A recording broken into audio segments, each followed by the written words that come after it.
Hello and welcome back to another episode of Only a Bag, a Gear Review.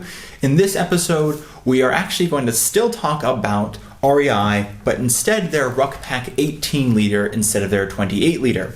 In a future video, I will do a side-by-side comparison.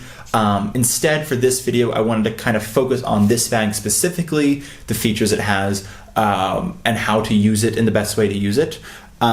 If you have seen the last video, you'll know that I mentioned that my mom actually told me to buy the, not told me, but encouraged me strongly to buy the Ruckpack 28 liter, mainly because I had used this bag a few times and I really liked it. And I wanted something top-loading. I wanted something that wasn't too backpackery, but wasn't too city, if that makes sense. I don't love the look of like those city backpacks that are all sleek and slim. I like something that's a little bit functional looking. I also really like the color. It makes it super easy to pick out, like if you do check it or if you toss it under a bus or something, it makes it very easy to pick out. And the Ruckpack series had a really sort of interesting color options, and I thought the terracotta was the best choice. To give a brief overview of the outside, the top and the front panel are made of the ripstop nylon. The sides, the bottom, and the back are all just normal nylon. It's still pretty wear resistant, tear resistant. It's just not specifically ripstop. On the back, you will see that it does have a very slight air channel for cooling, both along the spine and these sort of like tributary air channels, as well as some very light padding. It's not too thick at all. Again, this is a Daypack, so it doesn't necessarily need to be as padded or as air channeled, mainly because if you're not, walking around with it all day, in the sense of like a big backpack, it gets heavy, it's hot, you need something against your back. This, you can wear it on one shoulder and it's okay. The few trips I have taken with it, I've noticed that it doesn't get as hot as other ones, as other backpacks. So the air channels I do think helps. It helps more than just like, I've used like JanSport backpacks. I've used messenger bags. I've used just regular backpacks that have just one foam backing board. Not even backing board, I guess just foam material for padding. So this slight air channel does help, believe it or not. It also has an internal frame that isn't too rigid, so you can fold it. Especially helpful if you aren't going to use this as a carry-on, even though it is, I will say, personal bag size. If that's something that you need, if you want a bag that is your personal bag as far as the airlines are concerned, this one does work, and it has a laptop pocket, which I'll get to in a minute. But if you're not going to use it as your personal bag, it is a great bag to roll up and to sort of basically just store inside your luggage somewhere.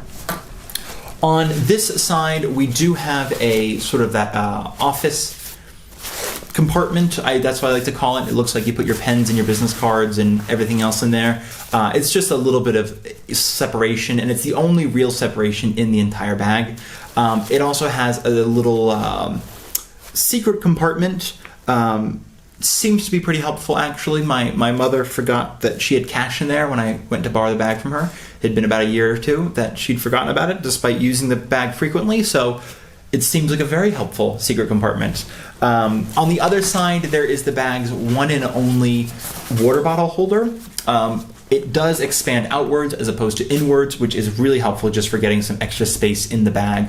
I have had bags that the water bottle pocket expands inwards, and it does just take up so much space. But there's just one water bottle holder, it expands outward, and that's it on this side. Of course, there also are compression straps that you can clip together and tighten the bag on the sides, but not the bottom. I don't think any of their Ruckpack series have bottom compression straps.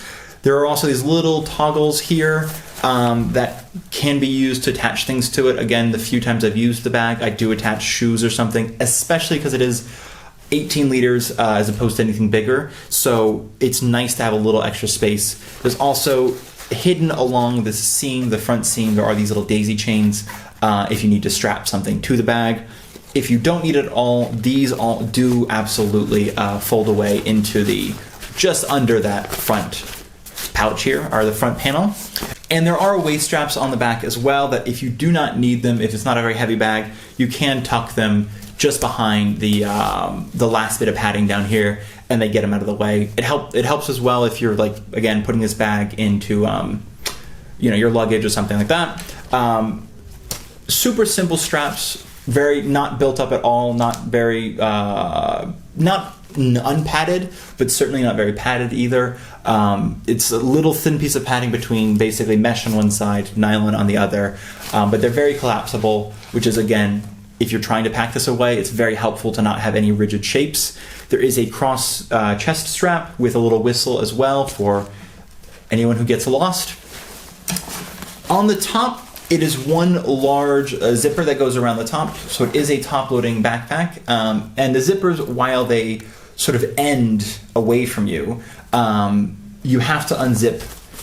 Basically, nobody can still kind of break into the bag, typically, mainly because they'd still have to get the zipper all the way around. So there is some security in the sense that nobody can come up and unzip the bag without you knowing, which I really like.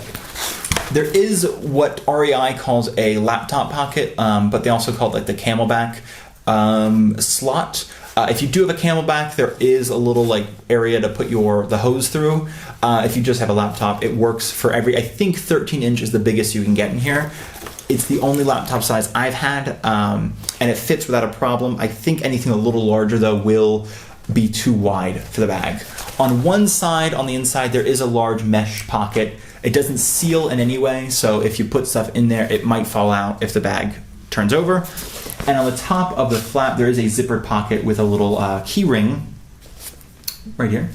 It also holds sunglasses, snacks, and it's only accessible from the inside, which is very helpful. All in all, it's just a great little bag to use if you are going on day trips, or if you're looking for a personal bag, again, as the TSA calls them, which just means it's small enough to fit under the seat in front of you. This is a fantastic little bag to use. I do like that it kind of collapses into nothing, which is, for me, this is great because it means I can bring multiple bags for multiple different occasions. It also means that if I just am going to go around a city for a day, this is a pretty rugged, it's a pretty structured day pack. I often use sort of these like ripstop nylon or just regular nylon. They kind of turn into a small pouch. Sort of day packs. There's just one large nylon pouch essentially, or even a tote bag. So this offers a lot more structure for a day pack. But I like that because if you do have the water bottle, if you are bringing out anything else that is slightly precious, it's nice to have something with more zippers that you can't cut through as easily. And I personally like it because, again, the color makes it really hard to leave somewhere. Of course, you don't have to buy it in the terracotta color. Thank you so much for watching this video, and I hope you watch the next video where I compare the 18 liter with the 28 liter.